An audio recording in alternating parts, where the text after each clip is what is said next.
Hello students, आपका स्वागत है मेरे चैनल पे। स्टूडेंट्स, आज हम करेंगे क्लास 5 का वर्कशीट सप्ताह नंबर 3 करेंगे। विषय आज का गणित रहेगा।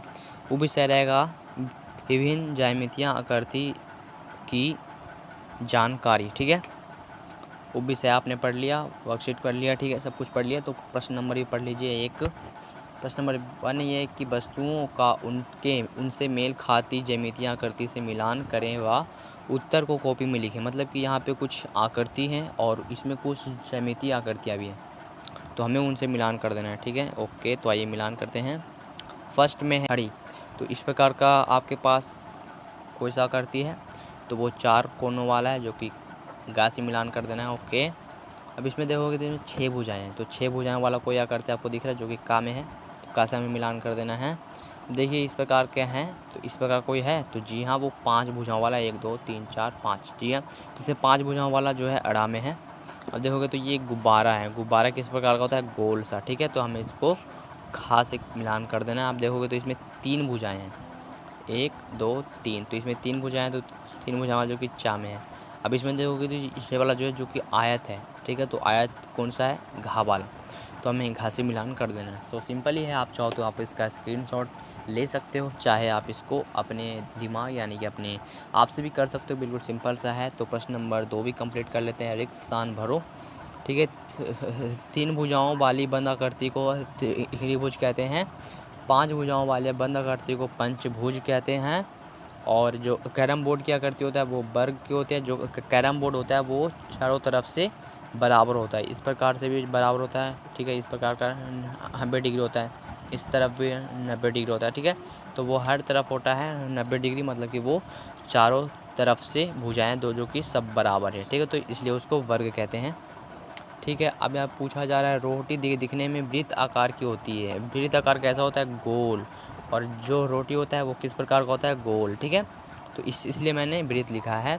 यदि हम 2 वर्गों को आपस में जोड़ दें तो खाली स्थान आकृति बन जाएगी। अगर हम दो वर्ग को आपस में मिला दें तो वो किस प्रकार का बनेगा, आयत। जी हाँ, वो आयत का आकृति बन जाएगा। तो इसलिए हमने लिखवाया है आयत। ब्लैक बोर्ड की आकृति कैसा होता है, जिस टाइम आप स्कूल में थे तो उस टाइम जो आपके पीछे, मतलब सॉरी आपके पीछे नहीं, आपके जो सामने में था एक ब्लैक बोर्ड, वो इस आकृति का था, तो वो था आयत आकृति का। ठीक है, आयताकार आकृति का था। ठीक है, तो इसलिए मैंने इसमें लिखा आयत होती है, आयताकार होती है। ठीक है, अब यहाँ पे लिखे हैं 3 गोलाकार वस्तुओं के नाम, जो कि है घड़ी, गेंद, ढक्कन।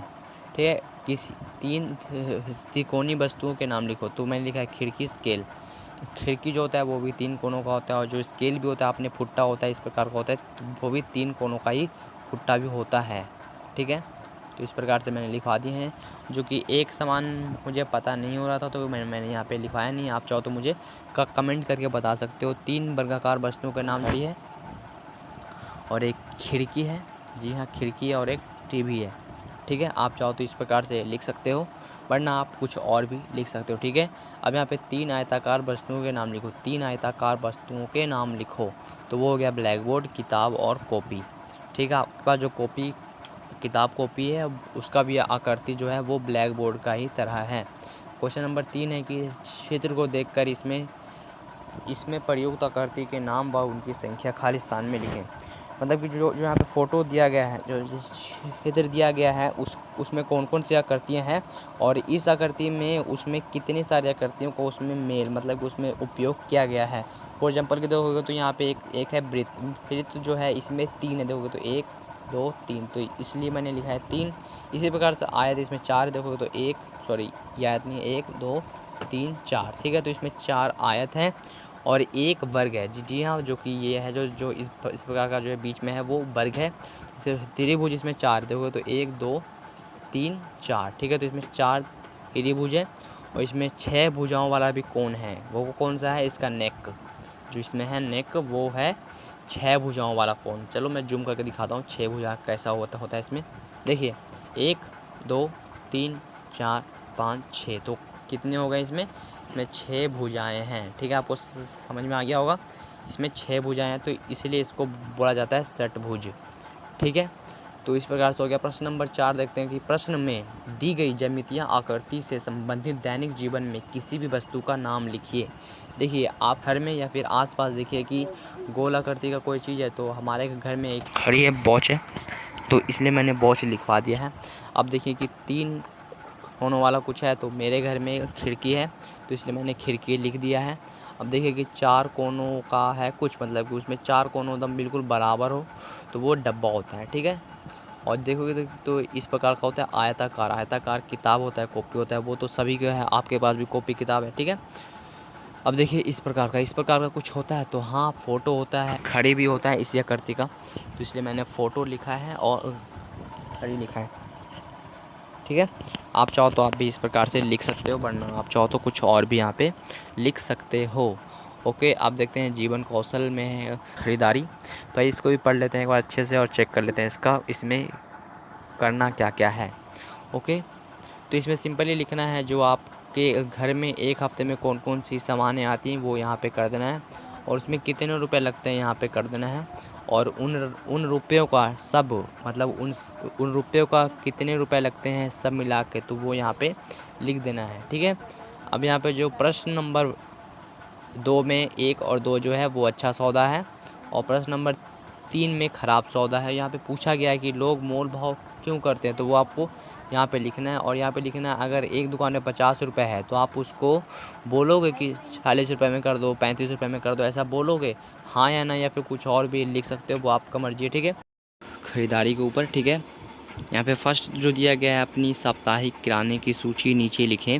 प्रत्येक वस्तु की कीमत का अनुमान लगाएं और किराने के सामान की कुल कीमत की गणना करें। मतलब कि यहाँ पे पूछा गया है कि एक सप्ताह में किराने की दुकान से कौन कौन से सामान लेते हैं, उन सब की सूची आपको बनाना है नीचे, ठीक है। तो मैंने बना रखा है। तो यहाँ पे 5 चीज़ें लिखने, जैसे कि चीनी, आटा, तेल, नमक, मसाले। तो इन सब का जो भी पैसे हैं और वो कितने कितने का आता है वो सब मैंने इधर पे लिख रखा है। और इन सब का जो किराने के सामान की कुल कीमत जो होता है वो होता है 520 रुपये। अगर आप इन सबको प्लस करोगे तो आपको इसका आंसर आ जाएगा, ठीक है। तो आप भी चाहो तो इस प्रकार से बना सकते हो तालिका। अब प्रश्न नंबर 2 है, सही स्माइली पर सही का चिन्ह लगाएं।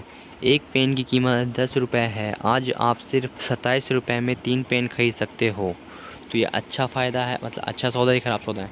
मतलब कि हर रोज़ जब आप दुकान से लोगे तो एक पेन मिल रहा है 10 रुपये का, अगर आप 3 पेन लोगे तो कितने का आएगा, वो आएगा 30 रुपये का, सिंपल।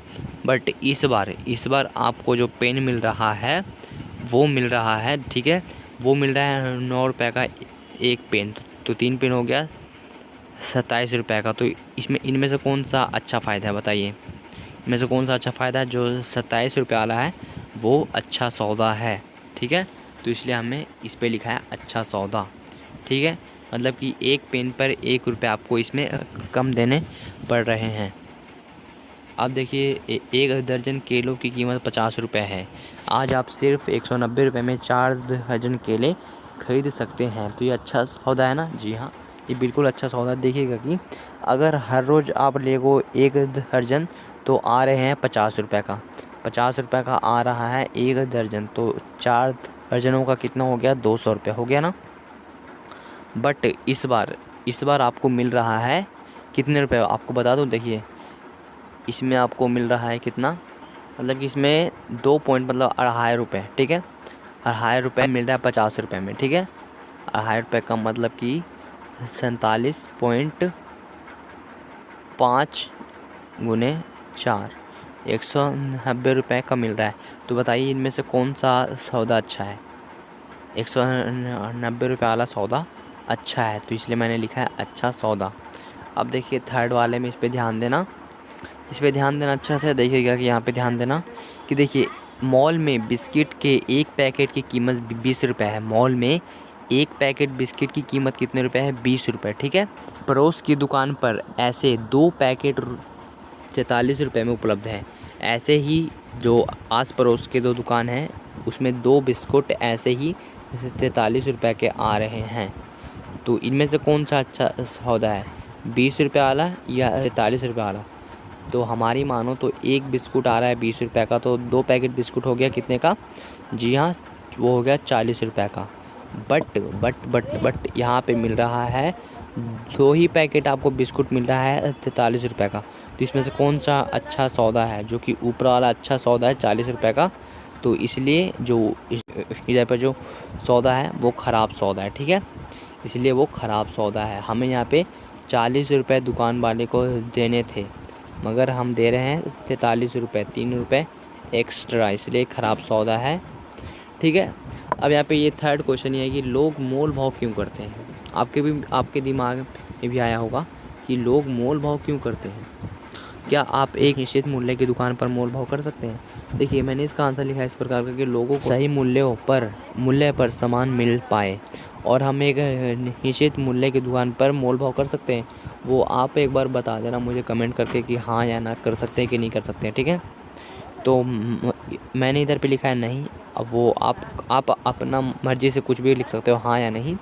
तो मैंने इसीलिए लिखा है कि लोग मोल भाव इसलिए करते हैं क्योंकि उनको जो भी सामान वो खरीद रहे हैं उनको अच्छे पैसों में मिल सके। फॉर एग्जाम्पल कि एक सामान को बनाने में लगते हैं 20 रुपये, एक सामान को बनाने में लगते हैं 20 रुपये।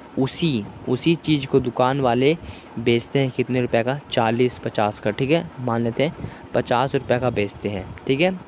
और जो कस्टमर लोग आए हैं उसके दुकान पे वही चीज़ खरीदने के लिए, तो जो दुकानदार है उसने बोला कि 50 रुपये, बट जो लोग कहते हैं कि नहीं, मैं 40 दूंगा या 30 दूंगा, ठीक है। तो जो कस्टमर आया था उसने दिया 30 रुपये, तो जो दुकान का मालिक था उसने इस चीज़ पे 10 रुपये कमाया कि नहीं कमाया? कमा लिया ना। इसीलिए लोग मोल भाव करते हैं क्योंकि उनको अच्छे मूल्य पर अच्छा सामान मिल पाए, ठीक है।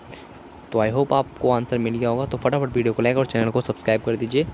मैं इसी प्रकार से हर रोज़ आपके लिए वीडियो का आंसर वीडियो बना दूंगा, ठीक है। बस आपको चैनल को सब्सक्राइब और जो घंटी का आइकन आएगा उस पर ऑल पर क्लिक कर देना, ठीक है। नीचे में आपको सब्सक्राइब बटन मिल जाएगा, तो फटाफट जाइए और जाके सब्सक्राइब कीजिए। मिलते हैं कल, यानी कि मिलते हैं अब 16 जून को, ठीक है। तब तक के लिए गुड बाय, जय हिंद। इसी प्रकार का आज का होमवर्क है। अगर आपको वीडियो पसंद आए तो वीडियो को लाइक और चैनल को सब्सक्राइब कर देना। अगर आपको हर रोज़ ऐसा ही वर्कशीट मिलना चाहिए तो आप फटाफट चैनल को सब्सक्राइब कीजिए और वीडियो को लाइक कीजिए, ठीक है। तो मिलते हैं नेक्स्ट किसी और वीडियो में, तब तक के लिए गुड बाय, जय हिंद।